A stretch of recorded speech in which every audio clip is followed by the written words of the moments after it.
Hi there, Elevated Planet community. This is John Drew here from Elevated Planet. And today I'm with Derek Savory, who is our UFO expert, experiencer, and healer, and a myriad of other things as well.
There's a picture, I've got a picture of a golden being standing in that circle. Not very big, it's probably 4 or 5 foot tall. And Brenda's dog's in the picture as well. Brenda's got 3 pictures of golden beings, all 3 in that one spot. You think UFOs go to certain places. In this case, it's a portal area. And the reason I know it's a portal area is because I'm a gatekeeper for the portal.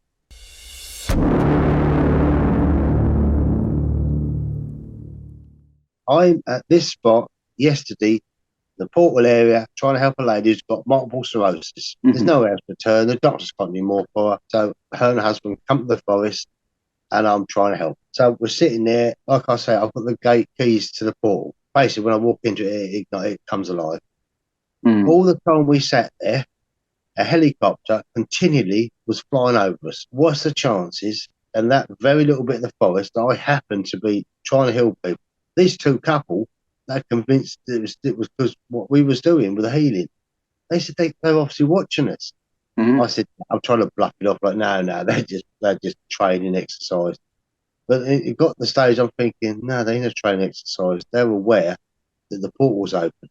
When I stepped away, I went for a cigarette and the helicopter wasn't flying over us. The moment I go back in there again, fucking with the helicopters back in.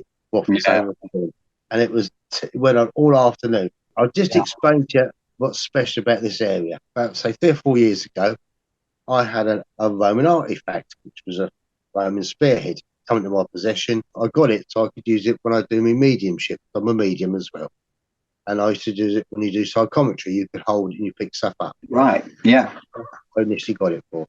One of these events, I've lost it. I'm really annoyed about it. Then, beginning this year, I also lost a set of keys. And then just to top it all, I don't know if you know, but my daughter died March this year.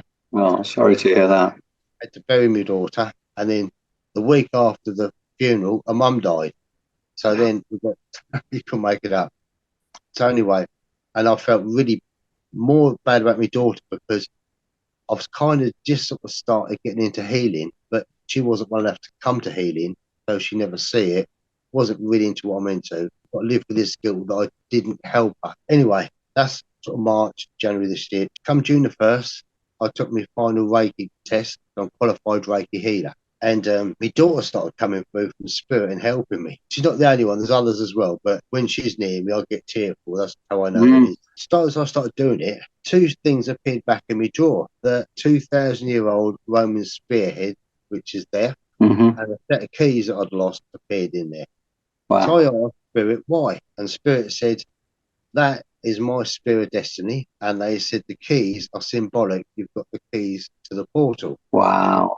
The keys basically mean I'm a gatekeeper. What they said was, your intentions are pure and you're a kind person. They've entrusted me with the keys to this area. How I actually found this area goes back 10 years ago. 10 years ago, we used to do tours of Rendlesham Forest with groups of people. And we'd start off at this spot because you never see this spot on TV. The TV companies do not film this particular spot. So we'd start off in this particular area, and because it's in the middle of a forest, you climb over roots, sand, and God knows what else, and bits of tree. Well, of course, you have people who want to turn up who are in wheelchairs and on crutches. Now, you can't say they can't join in, but whether way you look at it, it's not easy to get to this particular No. spot. So anyway, these people started coming to the spot, some in wheelchairs, and sometimes they'd have to get out the wheelchairs to get over a tree stump or something. And what was happening was, we went to this particular area, we stood there talking while we were explaining what happened in this area, and then people would sort of came on to walk around the circuit and show me other hotspots. Well, these people suddenly started walking. I wouldn't say they're totally cured, but over the course, say, a couple of hours, none of them had ever walked that far in years. It got sort of a bit of the talk of the town. I posted up on Facebook in all innocence on a particular site, which I probably shouldn't have done, because then we got inundated with calls. Where is this place? The world should know about it. Well, we kind of all got our hands, so we had to take it off Facebook, really. But at that point, 10 years ago, I wasn't into spirituals. Well, over the course of years, I'm thinking I should really look into this a bit more deep, which this year I've really gone to town on it. I've took my second Reiki test this year, although honestly, I don't use Reiki for this. It's the universe I use. Nowadays, you have to have something on paper to say that you're qualified to do healing. So that's why Reiki seemed the most obvious. And obviously, when I go out doing my UFO talks, I talk about this bit of the forest. And to prove that I'm doing things right, I've had various groups come along. They either get their electronic equipment out or they get their dowsing rods out. All of them have given me good advice. I haven't got a handbook for doing this, right? I don't even know anybody who does this. But basically, what they tell you is they can douse the area with rods, with electronic equipment, nothing. The moment I step into it, it comes alive. And if you've got dowsing rods, they shoot around and point at me, right? Wow. And that's how it happens. What I've discovered is, if you imagine in front of you, there is a stone circle, ancient stone circle, as an example. Most people think the center of the stone circle marks the spot. No, it doesn't. Outside of any ancient site, whether it be a stone circle, whether it be a temple, whether it be whatever, there's a sacred spot. Somewhere there's a high energy spot. Right. What happens is, this sacred spot, a healer or witch doctor or priest, whatever you want to call them, will go and stand on a spot, keep it secret to themselves. So as long as nobody else knows where this spot is, then that person's still got the power. They'd stand there, and what happens is all the negative energies drain out of your body, and all positive comes in, and you get boosted like you would not believe. Wow. Then that healer would say, go into a stone circle or into a temple or a church or wherever and perform miracles or healing. It's the high energy spot that charges you up. Now, Wow. what I've found at Rendlesham in this particular spot is exactly that, high energy spot, and it works. It absolutely works. And how I do this, I ask the universe to come through and help whoever's with me. It's not just the people that are ill that get healing, it's you as well. And I also usually use a pendulum to ask questions. And I do test questions, and let's say, like if I say I'm on my 27 years of age, besides the fact the pendulum starts laughing, it gives me a big no. You know, but you could ask questions, and these stuff comes through from the universe, and you can communicate. Now, when I'm doing healing, I am focused on what I'm doing with the healing. I am focused, like locked in to the universe. What I do tend to miss is what spirit's saying. So normally, if I've got several mediums, or I normally have quite a few mediums with me, say, they pick up what the spirit's telling them, and they relay it to me. I should pick this up myself, and yes, I'm a medium, but I'm a bloke. I can't do two things. Yeah, right. Yeah, no, we're not built for that, are we? No, women can do it down there, can't they? But us blokes can't. Well, I can't. I cannot do it. Yeah. But the messages that come through have been unbelievable. I had a group from Southend here. They just come along to see if this is true. They brought their own dowser rods, one thing or other, and three of them were mediums, very, very good mediums. They come in and they just, wow, this works, this works. And they picked up loads. They had loads of messages.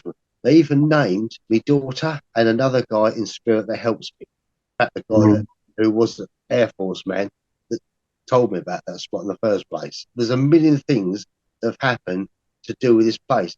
For example, the first two people I took there was one of the top healers in my area where I live.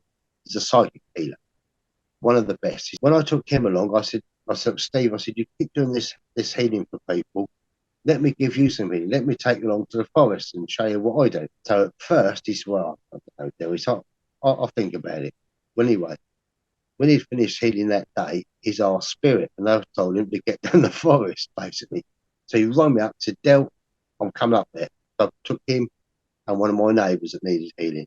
Took them there, took them to the spot, really hot day, showed him the healing bit, gave him healing, and then I always ask for a sign to prove that I'm doing things right. Now, I don't know what the sign's going to be, but I asked for a sign. When we walked away from the portal closes, and it's like you're walking through another doorway. We've got out onto the road, and a whole cloud of butterflies landed on us. They landed right. And Steve, who I look up to as one of my teachers, went, wow, this is real. I took some other mediums there. Two of the people needed healing. One lady was in a wheelchair. Another one couldn't walk properly. Took them there, and what we done, we went to the healing spot first, where you get drained, get all the negatives drained out of you and the positive put in. And then we took them to another area away from that, and you can do whatever healing you wanted in. So we went to another area, and we've done Reiki. 3 Reiki healers there with me as well. So we've gone to this particular part and asked for a sign again. And just after finishing doing Reiki on the first lady, you hear like a wave building up outside the forest, like the wind building up and building up. And then the wind, it blew right through the forest, right through the trees, not over the top, through the trees, and blew all the bad energies away. Wow. One lady out the wheelchair, put the next one in the wheelchair.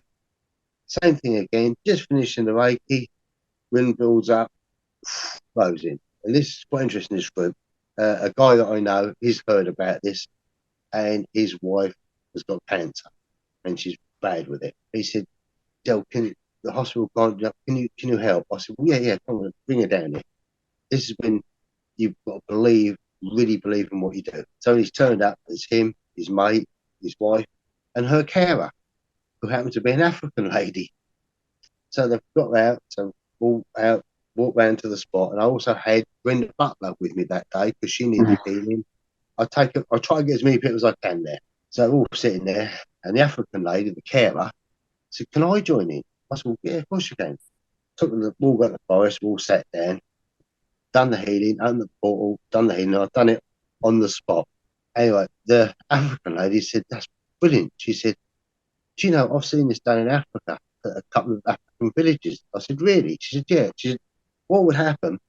The healer would go off somewhere, no one knew where the healer had gone to, would vanish off somewhere sacred, then come back, and then do exactly what you've just done, the healing. And so I've seen it in 2 villages in Africa. The saving grace with what I do is nobody else can use the portal, they can't open it. The only reason I can open it is because I've been entrusted as a gatekeeper. Right. So, and the reason that they've done that was so that people with the wrong intentions can't use it. Exactly.